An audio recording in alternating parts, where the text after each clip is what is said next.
Hello बच्चों, आज हम बीए फाइनल में संचार का अर्थ व परिभाषा पढ़ेंगे और बाद में प्रशासन में संचार का महत्व। तो शुरुआत परिचय से।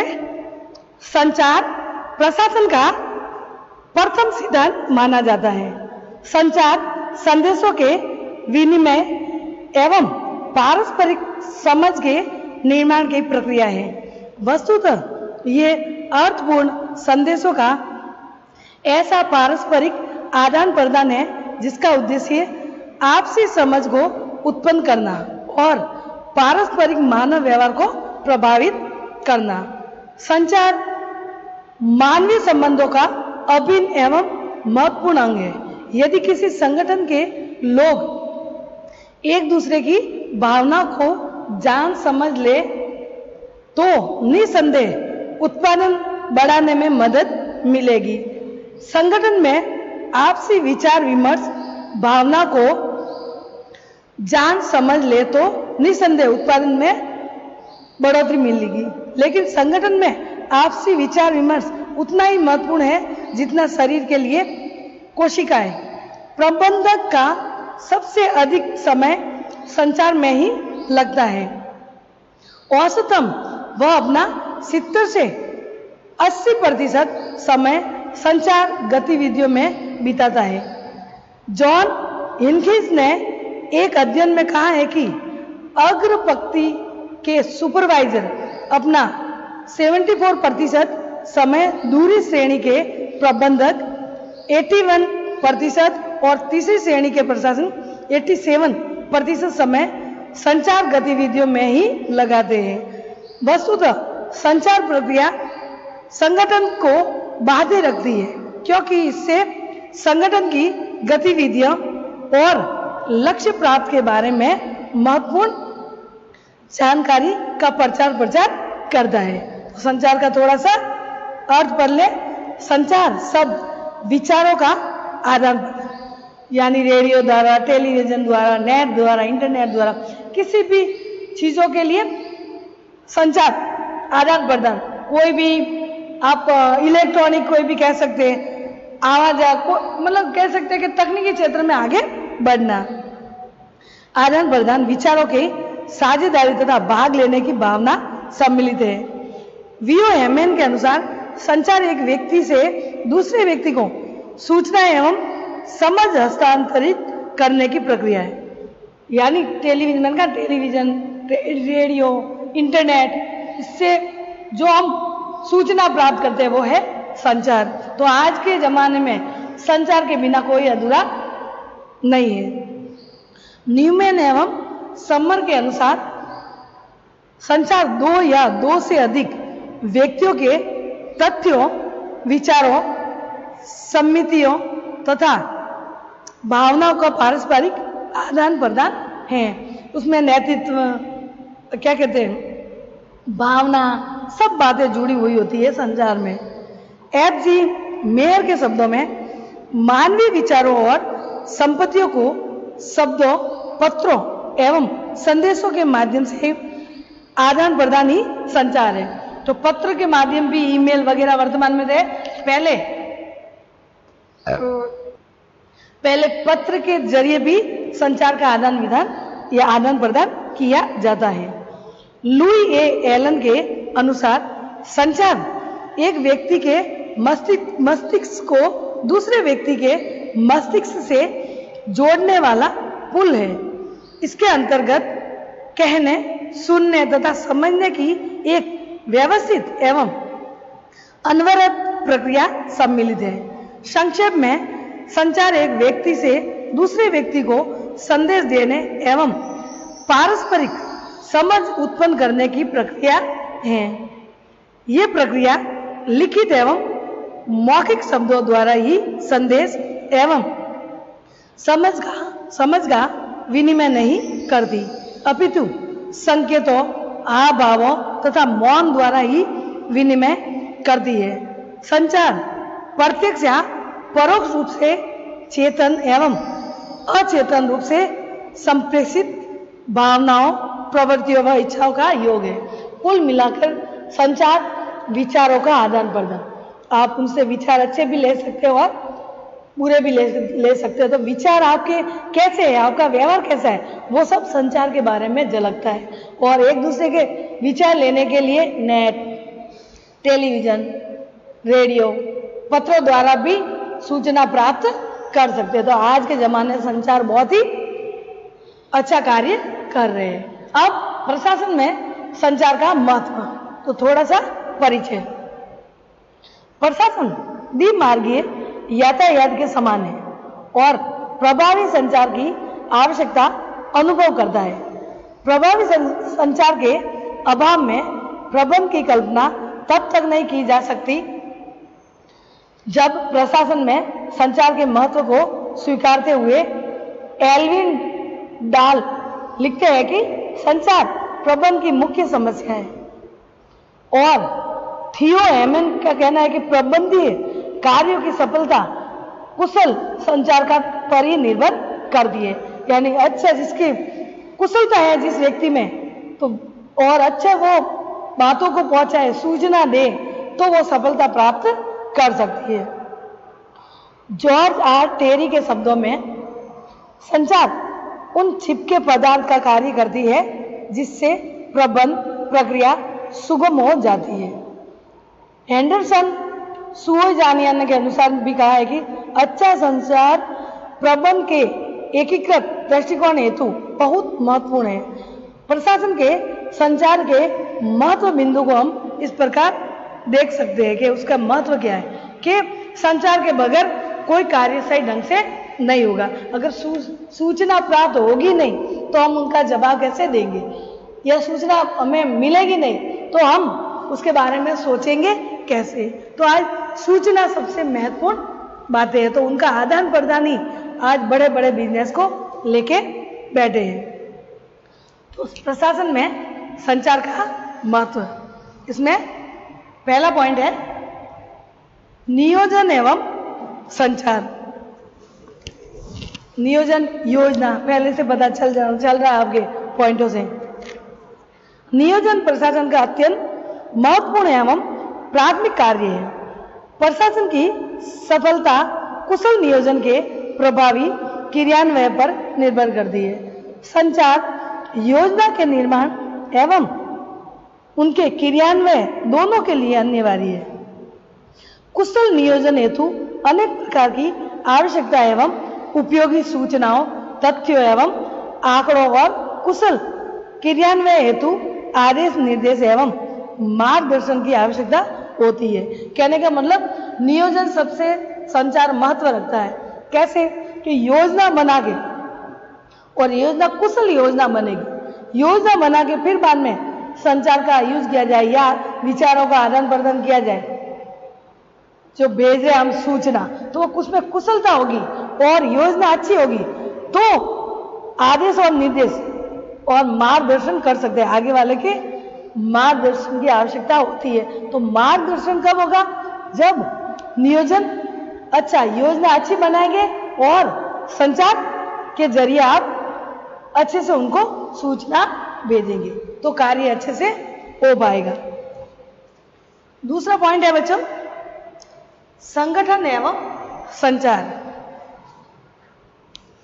प्रशासन का दूसरा प्रमुख कार्य है संगठन।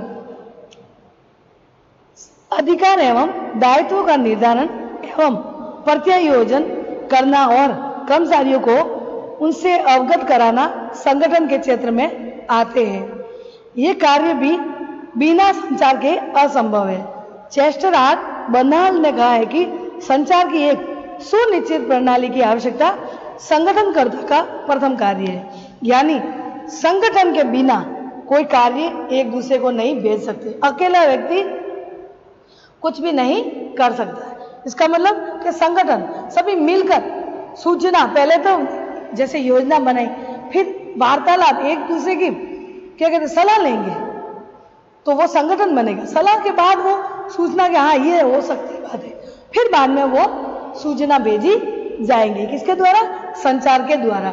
अगर संचार ना हो तो बहुत देरी होगी। वो जाके यातायात में जाकर वहां जाके उनसे बात करेगा, फिर वापस आएगा तो समय लगेगा और इतनी नई तकनीकी क्षेत्र में इतनी भागदौड़ी जिंदगी में संचार बहुत ही जरूरी है। तो इसलिए संगठन के बिना संचार कार्य नहीं कर सकता। तो प्रशासन में संचार का महत्व है कि संगठन बनाकर संचार का कार्य करना। तीसरा पॉइंट है उत्प्रेरणा एवं संचार। प्रबंधकों द्वारा कर्मचारियों को अभिप्रेरित किया जाता है। इसके लिए भी संचार को आवश्यकता पड़ती है। पीटर एफ ड्रकर के शब्दों में सूचना प्रबंधन का एक विशेष अस्त्र है।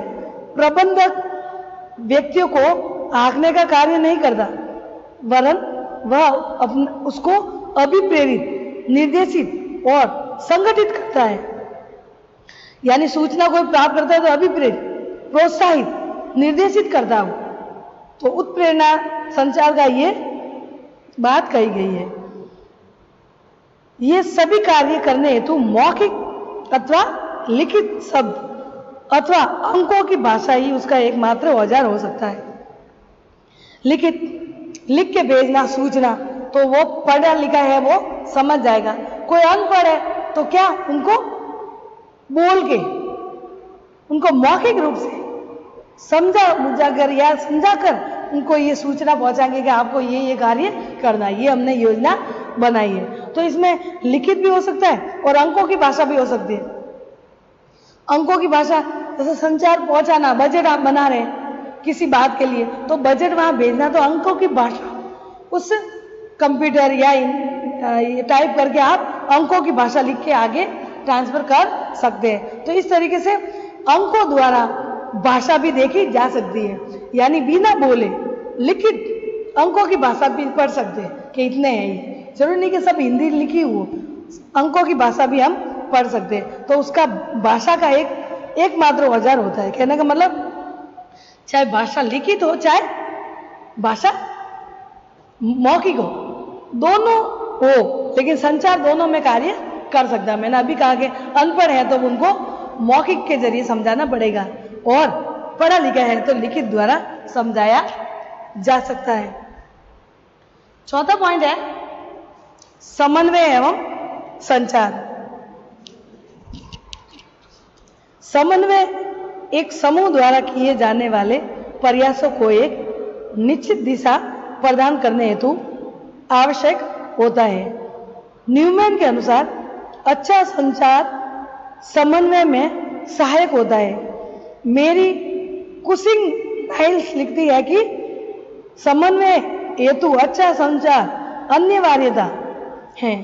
चेस्टर बर्नार्ड लिखते हैं कि संचार वह साधन है जिसके द्वारा किसी संगठन में व्यक्तियों को एक समान उद्देश्य की प्राप्ति हेतु परस्पर संयोजित किया जा सकता है। तो कहने का मतलब समन्वय एवं संचार, समन्वय की बहुत ही जरूरत होती है। समन्वय बिठाएंगे, एक दूसरे के तालमेल बिठाएंगे, तभी संचार काम आएगा।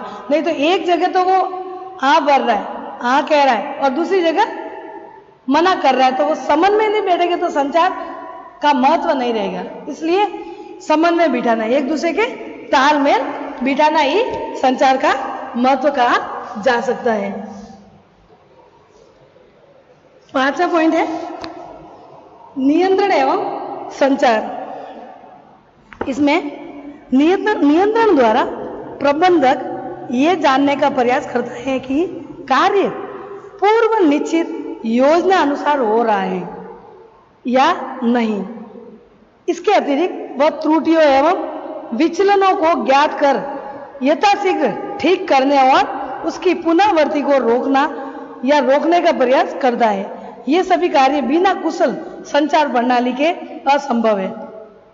यानी जो कार्य दे रहा है, प्रबंधक जो कार्य कर रहा है, उसका नियंत्रण लोगों के ऊपर होना चाहिए। जो सूचना भेज रहा है तो उनका नियंत्रण होना चाहिए। क्यों होना चाहिए? नियंत्रण होगा तो वो उस हिसाब से कार्य करेंगे और कार्य अच्छा करने की कोशिश करेंगे, योजना के अनुसार कार्य करने की बात करेंगे। अगर नियंत्रण ही नहीं रहा तो कार्य अच्छा भी हो सकता है और बुरा भी हो सकता है। तो नियंत्रण, संचार में नियंत्रण बहुत ही जरूरी है। आगे वालों को थोड़ा सा डर होना चाहिए, तभी वो अच्छा कार्य, कुशल रूप से कार्य कर पाएगा प्रशासन में। और नियंत्रण नहीं है, ऐसे किया तो वो कार्य वो सही ढंग से सूचना वगैरह एकत्रित नहीं कर पाएगा। तो ये भी प्रभाव उनका नियंत्रण एवं संचार में है। छठा है निर्णय एवं संचार। सही निर्णय लेने हेतु प्रबंधकों को सही समय पर सही एवं पर्याप्त सूचनाओं, तथ्यों एवं आंकड़ों का ज्ञान प्राप्त करना अनिवार्य होता है। यह कार्य भी बिना प्रभावी संचार प्रणाली के संभव नहीं होता। तो कहना मतलब अगर निर्णय लेने वाला अच्छा निर्णय ही, कल हमने निर्णय का भी प्रकार वगैरह सब पढ़े, तो निर्णय बहुत बड़ा या महत्वपूर्ण प्रशासन में भूमिका निभाती है या महत्व रखता है। अगर निर्णय अच्छा है तो प्रबंधन जो कार्य करे उनकी सूचना, तथ्य, आंकड़ों का ज्ञान प्राप्त अनिवार्य हो जाता है। निर्णय अच्छा नहीं तो फिर बाद में वो कोई कार्य नहीं। तो कहने का मतलब निर्णय, जो निर्णय लेता है उनके लिए सूचना, तथ्य, आंकड़ों को वो देखकर फिर बाद में आगे कार्य करेगा। पहले देखेगा, निर्णय लेगा कि पहले ये बताओ, मुझे आंकड़े बताओ, कितना बजट बन रहा है। किसी भी क्षेत्र में आप संचार के में यूज कर सकते हैं, जरूरी नहीं कि कोई कार्य के लिए, तो उसमें निर्णय लिया जाएगा ये क्या हो रहा है, हाँ ऐसे आप कीजिए, फिर बाद में अच्छा ये कार्य हो सकता है निर्णय द्वारा। निर्णय सही ने लिया और संचार के जरिए कोई भी सूचना मन चाहे भेजी तो वो उसका महत्व नहीं रहेगा। सातवां है प्रभावशाली। ये भी जरूरी है। प्रभावी सेवाओं उपलब्ध कराने के लिए जरूरी है कि स्टाफ के सदस्यों के बीच विचारों का मुक्त आदान प्रदान बना रहे। किसी संगठन की प्रभावशीलता इसी बात पर निर्भर होती है कि वहां के कर्मचारियों आपस में विचारों का कितना आदान प्रदान करते हैं और वे एक दूसरे की बात कितनी समझते हैं। यानी कोई भी एक दूसरे को काम देता है, आदान प्रदान विचारों का करता है, तो वो प्रभावशाली होना चाहिए। नहीं तो ऐसे विचारों का आदान प्रदान ऐसे कर दिया, अपने विचार उनको खुद ज्ञाता नहीं है और वो सलाह देने लग गया, तो संचार का महत्व नहीं रहेगा। तो एक प्रभावशाली संचार होगा तभी उनका महत्व रहेगा। लास्ट 8वां है न्यूनतम व्यय पर अधिकतम उत्पादन। पॉइंट से पता चल जाता है कि कम खर्च में ज्यादा उत्पादन हो तो संचार महत्व रख सकता है। तो इसमें पढ़ेंगे समस्त विवेकशील प्रबंधकों का लक्ष्य अधिकतम, श्रेष्ठतम व सस्ता उत्पादन करना होता है। हर किसी का हो, तो व्यापार हो, किसी में भी हो, हर किसी को सस्ता उत्पादन चाहिए। पुराने जमाने में छोटे पैमाने पर उत्पादन होता था।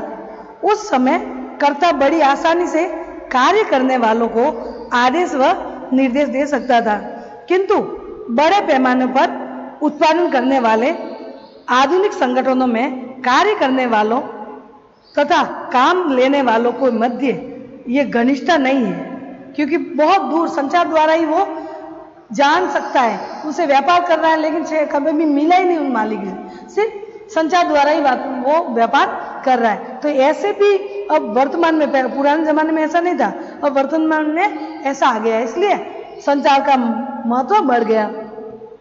श्रमिकों, स्वामियों तथा प्रबंधकों के बीच आजकल गहरी खाई है, जिसको पाटने में संदेहवाहक बहुत सहायक सिद्ध होता है। संगठन का कोई भी स्वरूप, विभागीय अथवा क्रियात्मक, आजकल सूचनाएं व आदेश विभिन्न कर्मचारियों द्वारा होकर श्रमिकों तक पहुंचते हैं। अतः प्रत्येक स्तर पर यह आशंका बनी रहती है कि सूचनाओं को समझने में कहीं भ्रम न हो जाए। उत्पादन को बढ़ाने के लिए यह भी आवश्यक है कि कर्मचारियों में किसी प्रकार का भ्रम अथवा मतभेद न हो। सभी में परस्पर सद्भाव होना चाहिए। केवल श्रेष्ठतम मानव, मशीन व माल के समूह से उत्पादन बढ़ नहीं सकता।